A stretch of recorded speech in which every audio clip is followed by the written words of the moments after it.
Mawakili aria matungataga igoti-inĩ ria Naikuru nimeranĩire kũigamĩra thĩ na kwaga gwĩkinya magoti-inĩ gũthikĩrĩria macira nĩ ũndũ wa ũrũgamĩrĩri wa igoti rĩu Kumagiria kũhũthĩra kihingo kimwe gĩa kũingĩra igoti-inĩ rĩu. Access to justice is a constitutional right. Indeed, access to justice means that even if I want to access a judge at night, I should be facilitated to access that judge. That is the meaning of access to justice. So why will they block a gate that has been opened to allow advocates, to allow litigants, to allow members of the public to access courtroom? Mawakili acio ni marokire kũrũgamia mĩhang'o yothe igoti-inĩ rĩa Naikuru gũkũ makihinga gate ciothe cierĩ cia kũingĩra igoti-inĩ rĩu na nyororo thutha wao kũroka na gũkora gate ya thutha ĩrĩ hinge.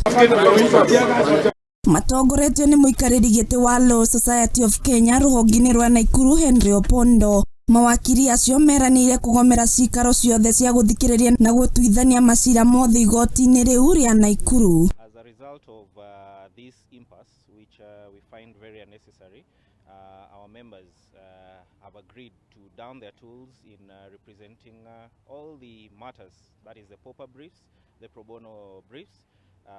We have also agreed that we will not be part of the CUCs and the bar bench if resolutions are never adhered to. Kũringana na mawakili acio ni makoretwo magĩthutũkanio nĩ majaji amwe ya igoti rĩu arĩa matarenda kũhũthĩra gate ĩmwe nao. This is simply because of the disrespect that is passed down to us as advocates, major stakeholders who also happen to represent the public, simply because of an issue about access to justice. If accessing the gate is going to be a problem, then what about access to justice? Na mũhwa ũmwe mawakili acio merũmĩte kĩni makauga atĩ matigwĩtĩkĩra ũndũ ũcio kũhanĩka igoti-inĩ rĩa Naikuru na kũrĩ mũthĩ wa kana kiumia gĩkĩ nĩ megũtabania mũrũrũngano wa kũmenereria kũrigĩrĩrio kwao gate-inĩ ĩyo.